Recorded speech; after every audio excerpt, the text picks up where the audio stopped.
Being a superhuman when you obviously are not superhuman. When I was a student at Free Gospel Bible Institute, a small ultra-conservative Pentecostal seminary just outside of Pittsburgh, one of our teachers made a statement in class one day that was met with immediate and intense rejection from 100% of the students in our class. Now, this particular teacher had made some rather off-the-wall statements before. For example, he had once advised all the women in class that before they agree to marry a man, they should first make sure he is capable of changing the oil in a vehicle, forcing me to admit to the girl I was dating at the time, who eventually became my wife, that I indeed did not know how to change the oil in a car. However, since she did know how, we agreed that we would be okay if we were ever forced to live in a community without a Jiffy Lube.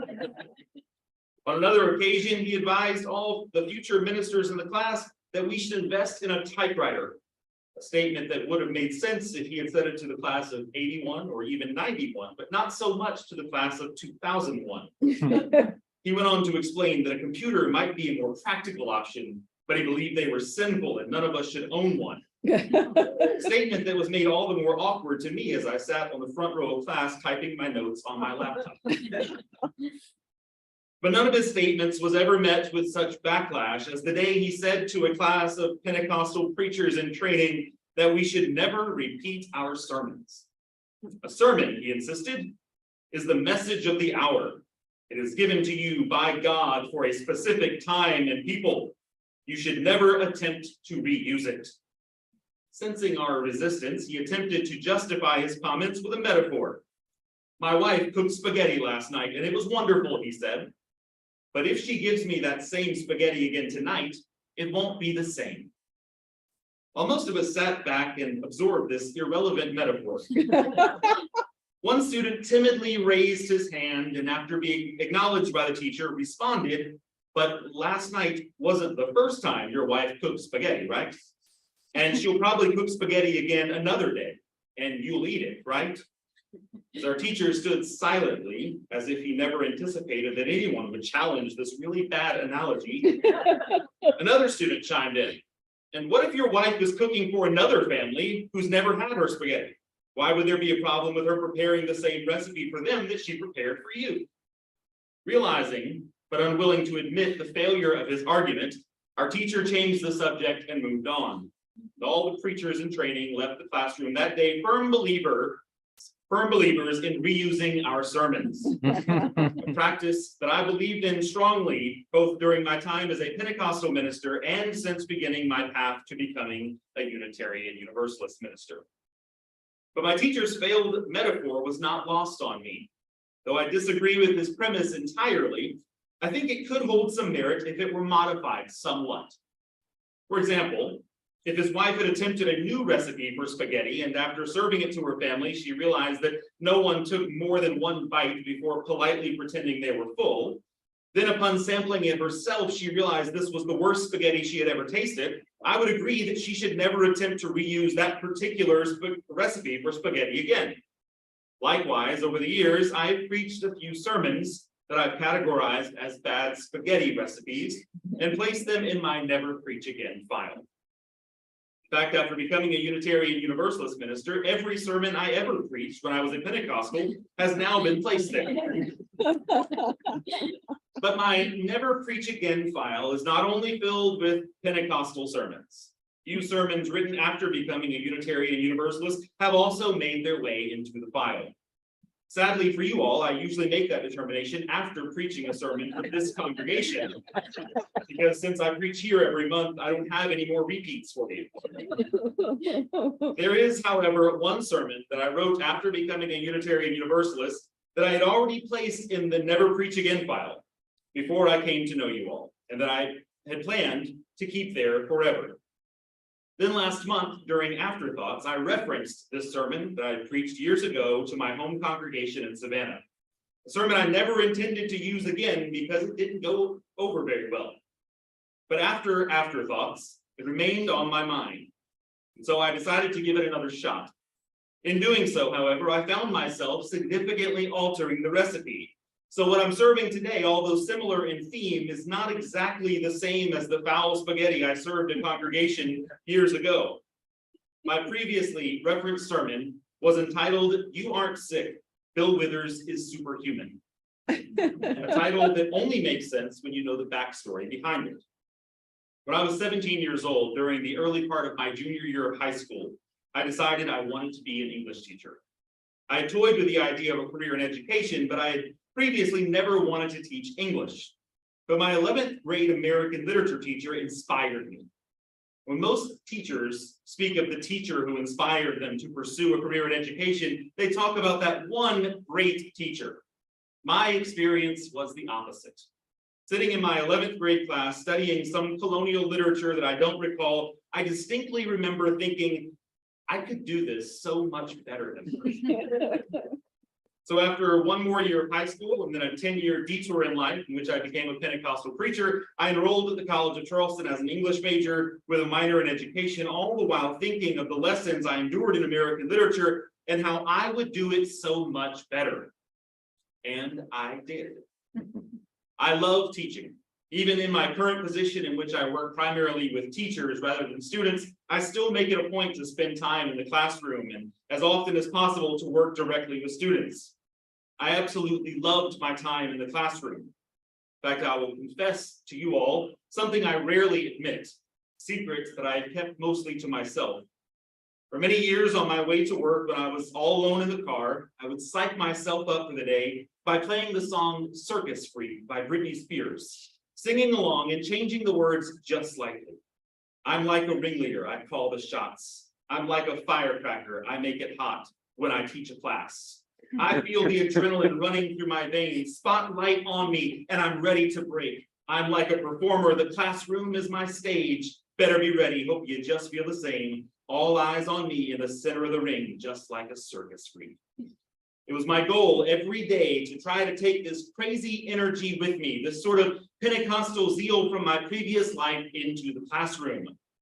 So it was one of the most distressing moments of my career when in the winter of 2012, while in the classroom trying to put on a show like a circus freak, that I found myself unable to finish a sentence without gasping for air. I'd just gotten over the flu, so I assumed that this was a lingering symptom that would soon go away. When it didn't, I told a colleague about my symptoms, and he quickly replied, "Tawes, you've got pneumonia. Go to a doctor." So I went to my doctor, who confirmed that I did indeed have pneumonia, which he treated and instructed me to take it easy on my lungs for at least a month, maybe longer. So I forced myself to teach like my 11th grade American Lit teacher. No forceful debates in which I played devil's advocate to make students think, no dramatic read-alouds to engage students in a text, American Lit just as it was taught to me. During this time of healing, I came across the song Lovely Day by Bill Withers. Those of you who know the song know the high point is at the end when he holds the final note in the chorus an extraordinary 19 seconds. So I decided I would know when I had fully healed and it was okay for me to no longer take it easy when I could do my morning sing-along to this song and hold the final note with Bill Withers.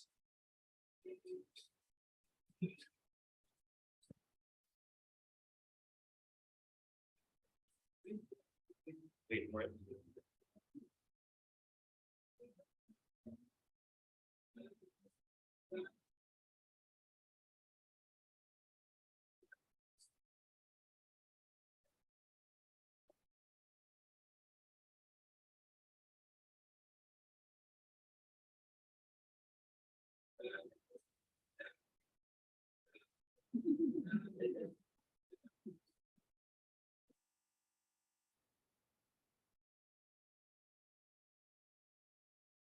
Imagine trying to do that. Pneumonia. Morning after morning, I tried, increasing with each day, but never able to hold the note until the end. Each day concluding that I was not quite 100%, still unable to give teaching my all.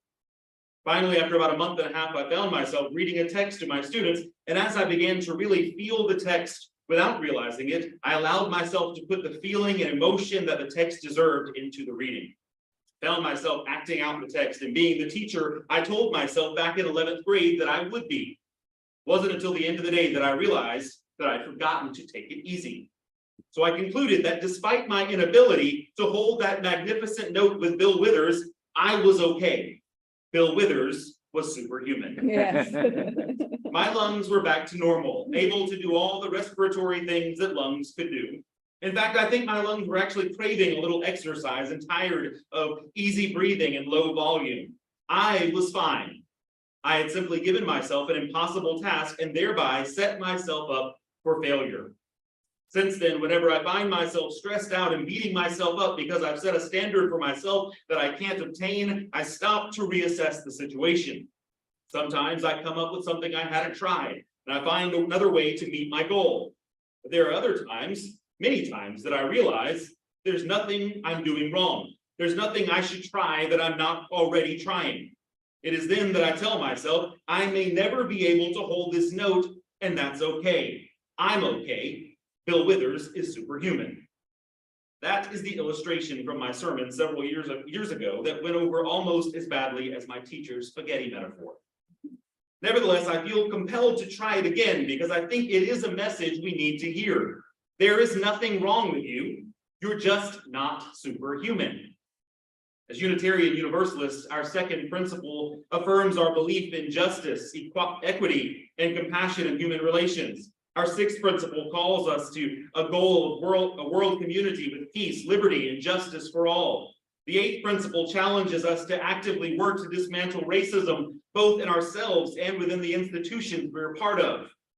There's probably no religious institution whose members are more diverse in our beliefs and backgrounds than Unitarian Universalists, but equally as important to us as the diversity of our beliefs are the values we hold in common. You were raised in the Unitarian Universalist tradition. These values were instilled in you throughout your life. If you, like many of us, left another religious tradition, it is likely that you were drawn to Unitarian Universalism because you were seeking a community that shared your core values: justice, equality, peace, and anti-racism. Our beliefs create a desire within us for a just and compassionate world. Our passion calls upon us to create that world, to fight for equality, and to dismantle systemic racism and other forms of injustice. But there's a downside to our belief and passion for justice and equality, and that is the sense of frustration and helplessness we feel when we're confronted with the reality of injustice, racism, and inequality that we can do little, if anything, about. I'm frustrated when I see legislators taking action to prohibit all the wrong things. Laws are being passed that effectively ban curriculum, books, healthcare, transgender athletes, and even drag performances. As an educator and as a parent and as a human being with a conscience, I'm frustrated to see that action is taken to ban everything that does not actually harm our children, to solve problems that do not actually exist, but nothing is ever done in the wake of another mass shooting seemingly every week. When I think about issues I care deeply about, climate change, housing costs, homelessness, the plight of immigrants and asylum seekers, my human compassion makes me want to do something to solve all these problems. But the same humanity that produces my compassion limits my ability to act upon it. I am human, but I'm not superhuman. It's natural to feel overwhelmed by the scope of the problems we face, from climate change to systemic racism, from poverty to healthcare inequality.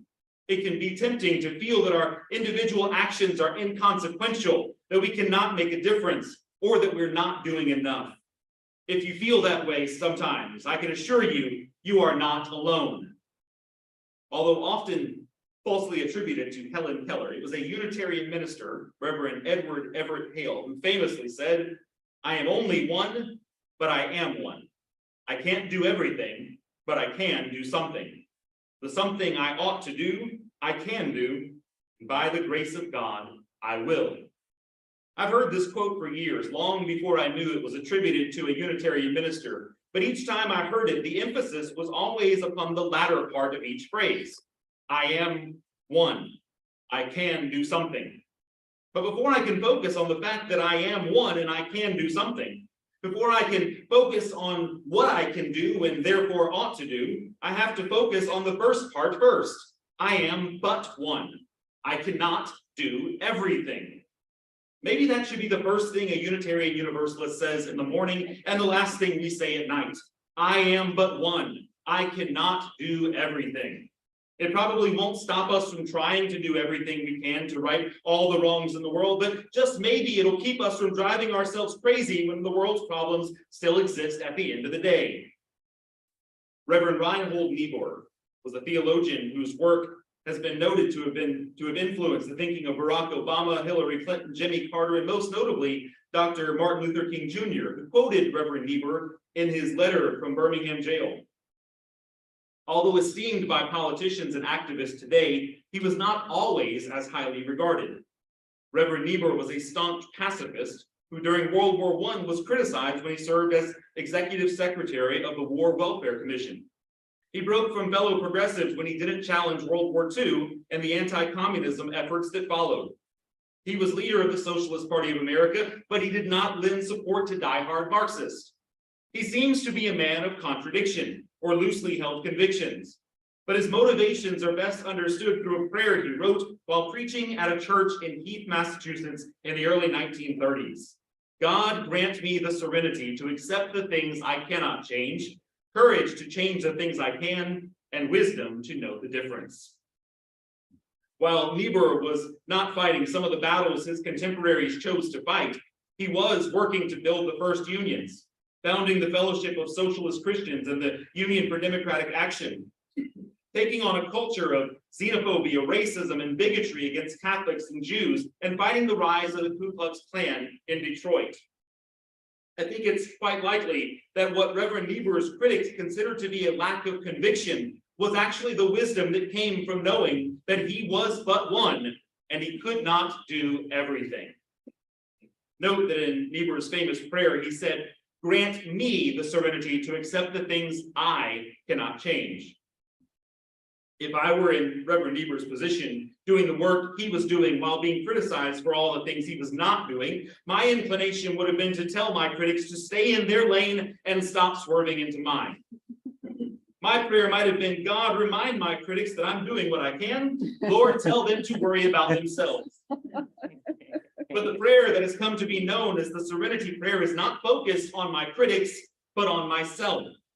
You'll always have people who criticize you for the committee you didn't sign up for, the event you couldn't attend, the cause you aren't as vocal about, the battle you chose not to fight.